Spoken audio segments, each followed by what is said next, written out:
আজকে আপনাদের সাথে শেয়ার করব একটা নিরামিষ রেসিপি তরকারির। তো শুরু করি প্রথম থেকেই, যেটা সিমের বিচি দিয়ে রান্না হয়েছে।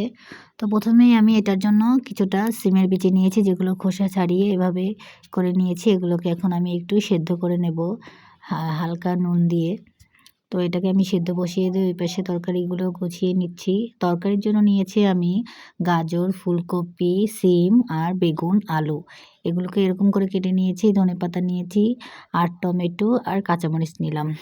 এখন আমি ওই তরকারিগুলোকে একটু সেদ্ধ করে নেব হালকা, যাতে কাঁচা গন্ধটা না আসে।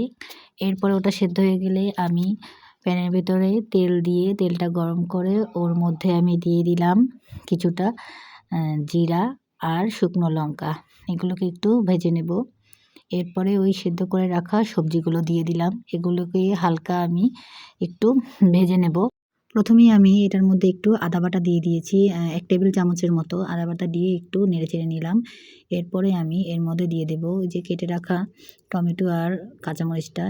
এরপরে দিলাম লবণ আর চিনি। এখন আমি তরকারিটাকে একটু সতলে নেব ভালোভাবে। কাঁচা গন্ধটা দূর করার জন্য একটু আগে ভেজে নেব। তো ভেজে নেওয়ার পরে এরপরে আমি এর মধ্যে একে একে মশলাগুলো দিয়ে দেব। প্রথমে একটু হলুদ গুঁড়ো দিলাম 1 চামচ, 1 চামচ জিরের গুঁড়ো দিলাম। জিরের গুঁড়োটা দিয়ে এখন আমি একটু সামান্য কষাবো তরকারিটাকে। হালকা হালকা জল দিব সামান্য মাঝে মধ্যে, যাতে তরকারিটা প্যানের সাথে লেগে না যায়। তো প্রথমে এটাকে আমি এখন কষিয়ে নিচ্ছি। কিছুটা কষানো হয়ে গেলে এরপরে আমি সেদ্ধ করে রাখা সিমের বিচিগুলো দিয়ে দিলাম।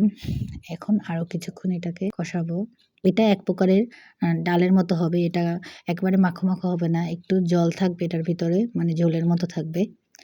তো এটা অনেকক্ষণ আমি কষানোর পরে এখন আমি এর মধ্যে পরিমাণ মতো জল দিয়ে এটাকে ঢাকনা দিয়ে দেব কিছুক্ষণের জন্য। তো এই তো জলটা আমার ফুটে গেছে। এরকম রাখবো আমি তরকারিটা, একটু ঝোল ঝোল রাখবো তরকারিটা আমি।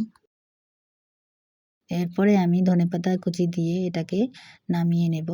তৈরি হয়ে গেল আমার সিমের বিচি দিয়ে শীতকালীন তরকারি।